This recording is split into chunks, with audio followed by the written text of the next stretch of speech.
So it might just be me, or is he gonna appear? Oh, there he is. He has arrived. I started without you. Okay, I'm here now. There you go. I'm here now. Right. Oh, there's a sofa in here now. I can sit down. Oh, you're really far away from me. Should we get started? I'm lounging. Don't get too comfortable. Hey there, creative minds and business enthusiasts. Welcome to Looks Like We Made It, the podcast where we dive deep into the dynamic world of video marketing, content creation, and all things creative. I'm Issy, your guide through this creative journey, wearing two hats, head of production and senior video editor. But I'm not in this alone. Meet the other half of our dynamic duo, my dad Chris, our director and the creative genius behind Howell Media and Howell Training. Together, we're not just a podcast, we're a father-daughter team on a mission to bring you insights, tips, and laughs from the heart of the creative industry. Whether you're a business looking to up your video game or a budding creative hungry for knowledge, this is the place to be.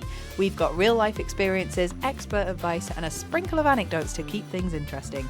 So if you're ready to unlock the power of video, bespoke content, and training to achieve amazing results, you're in the right spot. Fasten your seatbelts because this is Looks Like We Made It, where we turn creativity into success one episode at a time. Hello. Hello. How are you? I'm all right. How are you? I'm good. Just as a heads up, I have got my silly question for the end lined up perfectly. Oh, fantastic. And I'm in a very creaky chair. So why don't we just miss out all this guff and go for the question at the end then? then that'd be a very short podcast. It'll be a very short podcast. Okay, so it's a funny week or 8 days we've got ahead of us. I know. So it depends when this comes out. It'll be coming out today as everyone's listening to it right now. Oh yeah. Oh, that's a bit matrixy for my liking. Yes. So we are doing two pretty big events. One after the other, back to back. One after the other, back to back, which has some challenges, which we like. Mm-hmm. Has some technical challenges, which we kind of like. You love it. And is that what we're going to talk about? Yeah, doing a big project back to back. Yes, as well, no, that's not really what we're talking about, but it is kind of goes into what we're talking about. Okay. Because what we are talking about is what goes into the run-up to a big event. What goes up to the run-up to a big event? Well, as you know, I like a list. Oh, yes, we've got Not plenty of them. But a list. Nothing wrong with the list, Peter. There's nothing wrong with the list, but I'm just saying that it's a list I like. And I think that I'm jumping straight in with detail, aren't I? Well, yeah, I mean, I think that's sort of... We will get onto that. I think that... But I still like a list. You still like a list. And what I think is really important when you're looking at the run-up to an event from our perspective, from a production perspective, or obviously we're the ones who bring the cameras and capture the content, which speakers absolutely love at conferences, just as a side note. I think that's something that has become increasingly prevalent as social media has grown. Actually, the value of recorded footage is gold dust. So we actually, in previous conferences that we filmed, we have had quite a lot of input from speakers, and speakers are genuinely... It's almost like I said, it's like the gold dust attached to the pay packet as well for being a speaker. So it's a great sort of selling tool if you're wanting to do a conference, or if you're considering getting video production at your live event. It actually does encourage people to actually speak. I suppose it's quite interesting as well that we do two types of events, don't we? We do live stream, like live broadcast, live streaming, and recording at the same time. But then also we do a recorded event and then a future edit. So the two are quite different, and they both have their own challenges, and they both have their own sort of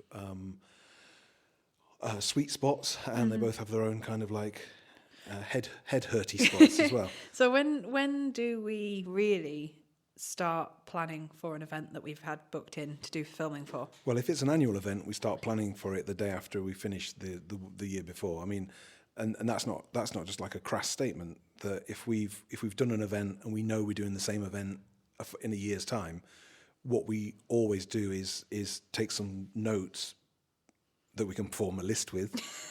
We take some notes. So say as an example, the event we're doing on the 18th. Of June 2024. Last time we did it in one of the areas where we were set up to deliver our live broadcast from was really, really, really dark.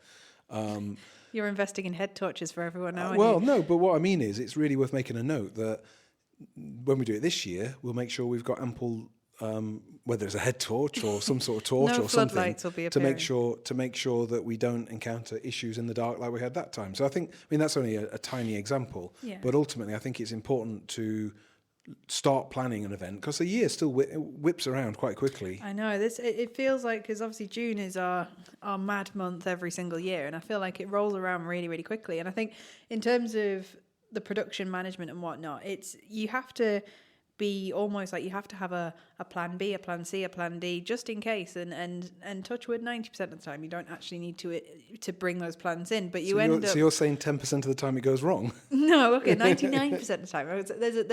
It's not likely that you're going to have to use those plans, but I think you have to be.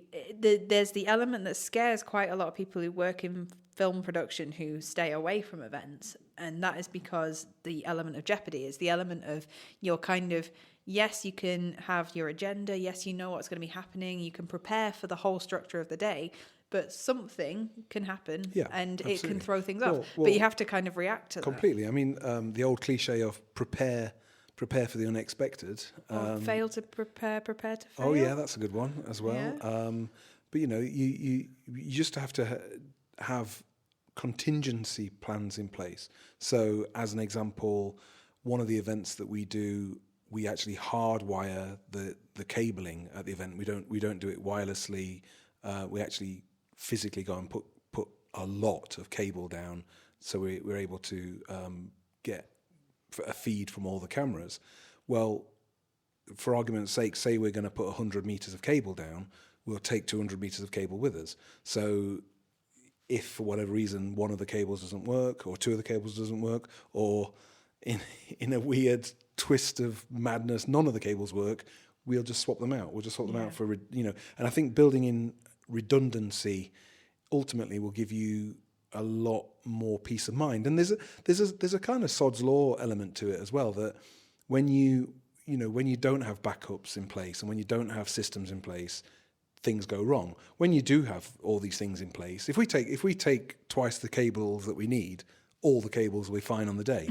The one time we don't take twice the cables, that's when it will go wrong. Yeah. So I think that in a sense, it's all about planning, testing, making sure that your equipment does what it's meant to do. Mm-hmm. Don't take anything for granted, and you do have time to do kind of a technical dress rehearsal. Mm-hmm. You do have time to make sure that stuff is working. Well, you should definitely make time. Ultimately, part of the process of what we do in terms of like how we quote to do these projects, how we go about delivering these projects, we build that into it. Mm-hmm. Ultimately, if we're at an event all day, it's not one day's work. It's often many days' work, because you don't see all the prep, all the pre-production. You don't see all the post-production as well. When everyone's gone to the after-show party,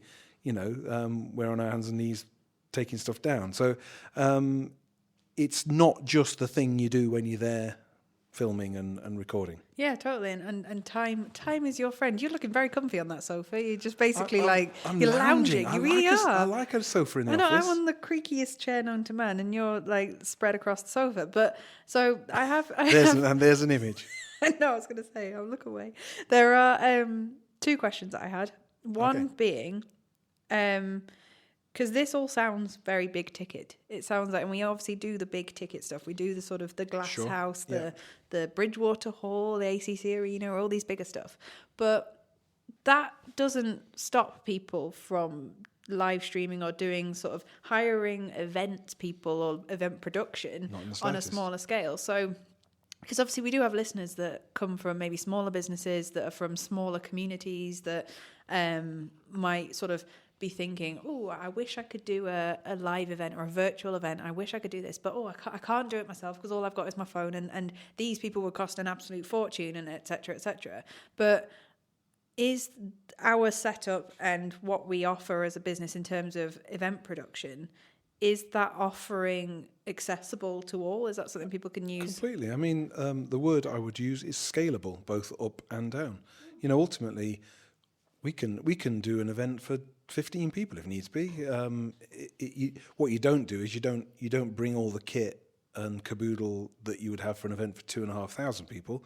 You bring a really, really stripped back setup, in a sense, that kind of scalability angle is what makes it such an appealing thing. I mean, it's such a flexible tool. You can have one camera.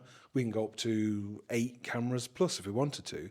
We can do it with one camera. I mean, ultimately, you could do it with an iPhone if you wanted to. I mean, there's in a sense what I would argue is that the content is king, as we've established in previous episodes, and actually you're much better off having some record of the event taking place than just going, oh well, I didn't do it because it was too expensive or too hard or whatever. And it's hiring the technical expertise as well, isn't it? It's feeling like, because actually a lot of people are put off from doing their own little live events, and we've had to we've advised in the past for businesses or award ceremonies and stuff to do it on a smaller scale, but actually it's having just the people that know what buttons to press and know what to do. And also, that's the other thing as well, is that if you do it all, if you camera production, audio production, being in a venue at 7 a.m. or 10 o'clock at night or whatever, that doesn't faze us because that's what we do for a living.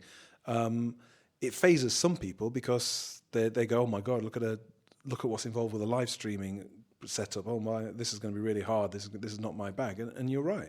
Talk to someone that does it for a living. You'll be amazed. And also, I would say get down to brass tacks quite quickly. If you've got a budget of 250 quid, just talk to you're not going to talk to Howell Media. You talk to any organisation that does the kind of stuff we do, and just say my budget's 250 quid, 500 quid, $5,000, whatever it might be.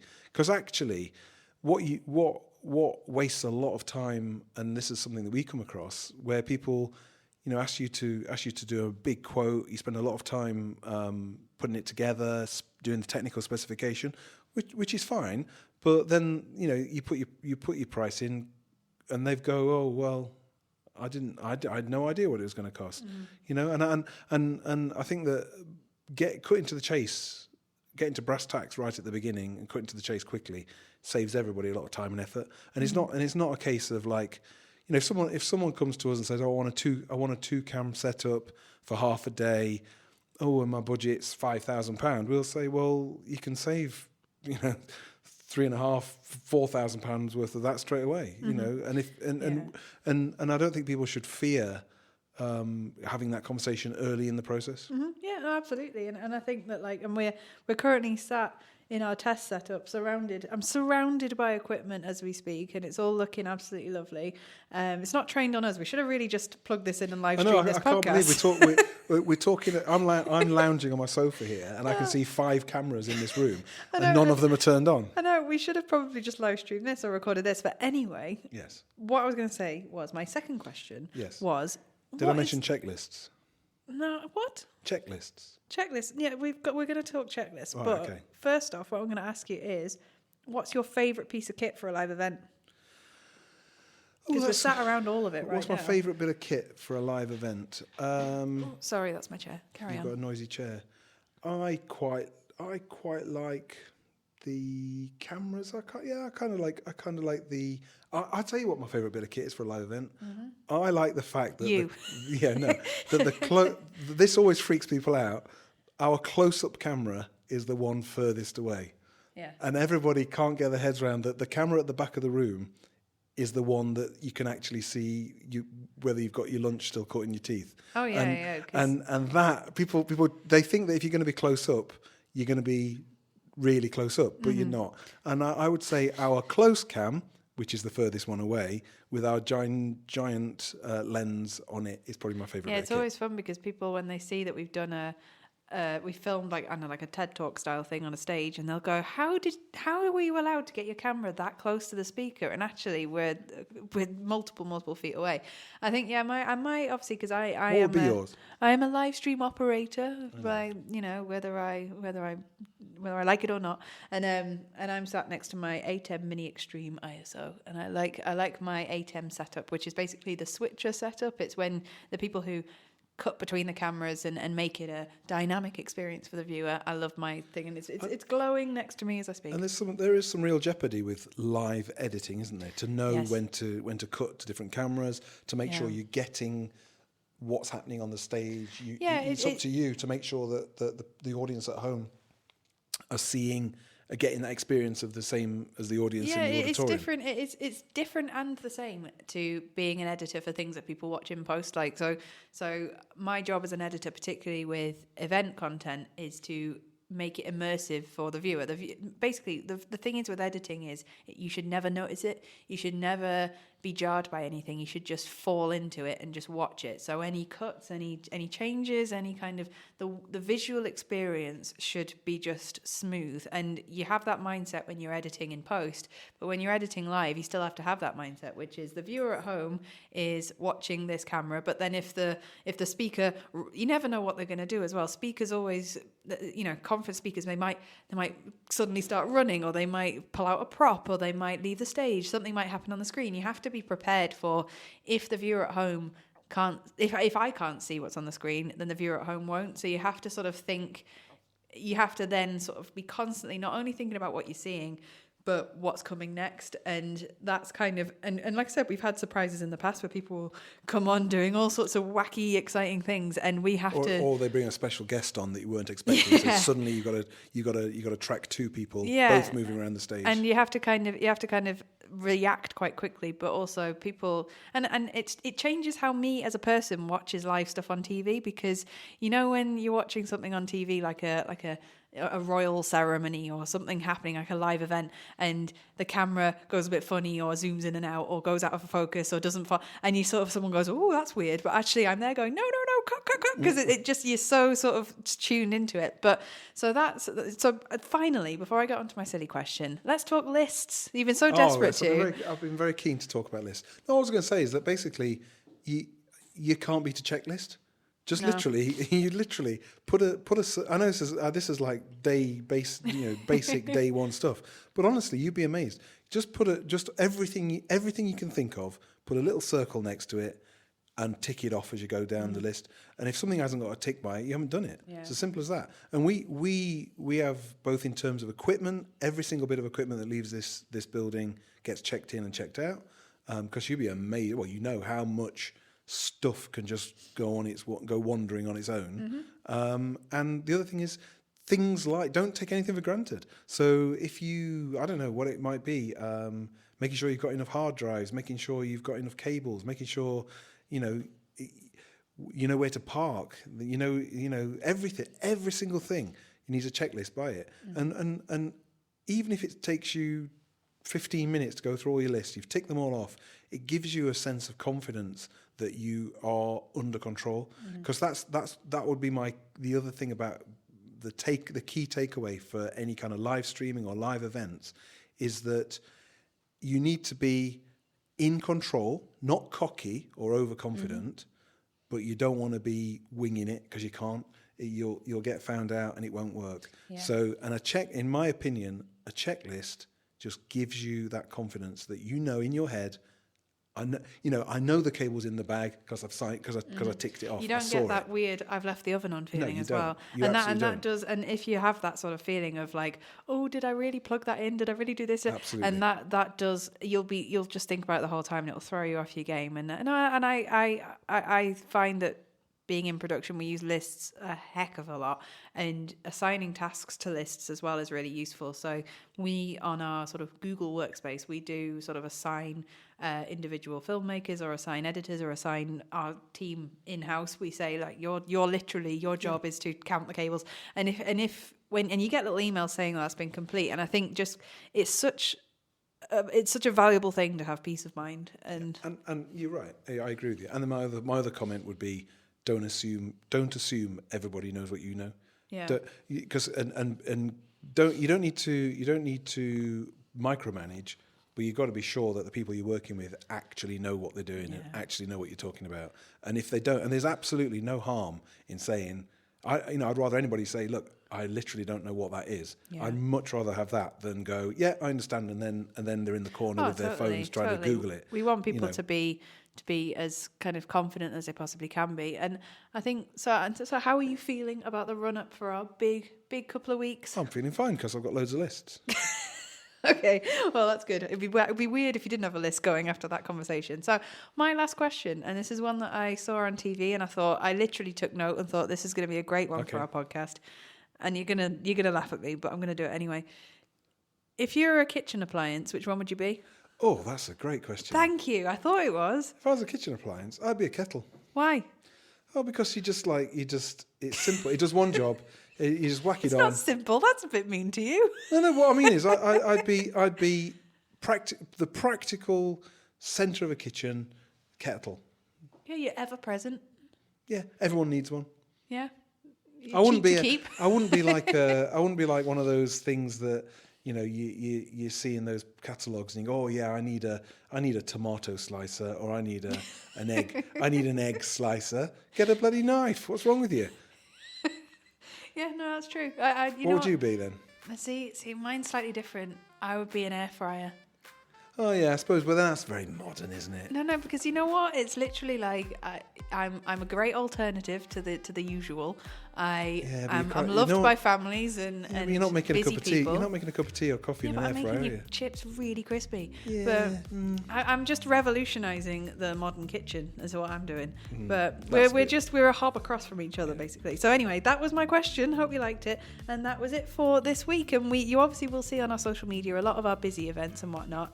And outdoors have just started to lawn mow. I think the gardener's turned up outside. Cool. Well, he's joined the podcast, so I'm going to leave that guy to do his thing. And if you see us at an event, say hey. Say hey. Right. Well, that's it. Yeah. Right. Cool. Bye. Bye.